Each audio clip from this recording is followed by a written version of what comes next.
మొన్న జరిగిన ఎన్నికలలో ఎల్బీ నగర్ ప్రజలందరూ కూడా నన్ను ఆశీర్వదించి రెండోసారి శాసనసభకు పంపడం జరిగింది.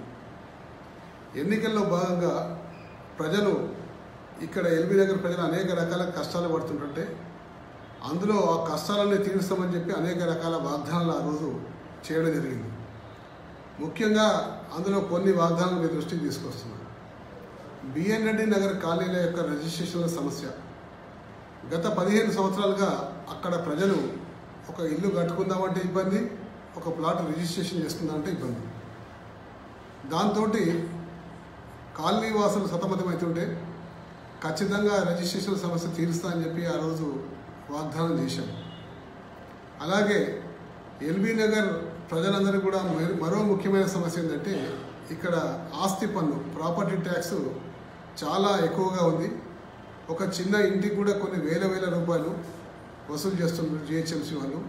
ఎందుకంటే జూబ్లీ హిల్స్ కన్నా ఇంకా ఎక్కువ ఉండడం వల్ల ప్రజలకు పెనుభారంగా మారింది. దాన్ని తగ్గిస్తామని చెప్పి ప్రజలకు వాగ్దానం చేశాం. అలాగే ఎల్బీ నగర్లో ఉన్న చెరువులు, కుంటలు అన్నిటిని కూడా అక్కడ కాలనీలో నివసిస్తున్న ప్రజలందరూ కూడా సివేజ్ అంతా కూడా వచ్చి ఆ చెరువుల, కుంటలు చేరుకుంటూ లైవ్ సెప్టిక్ ట్యాంకులు లాగా ఉన్నాయి. కాబట్టి వీటిని ఆ సివేజ్ వాటర్ అందులో రాకుండా సివరేజ్ ట్రీట్మెంట్ ప్లాంట్లో మరల్చి శుద్ధి చేసిన నీరుని చెరువులోకి వదిలి ఆ చెరువు ప్రాంతాన్ని సుందరీకరణ చేసి ఒక మంచి వాతావరణాన్ని ప్రజలకు ఇద్దామని చెప్పి వాగ్దానం చేయడం జరిగింది.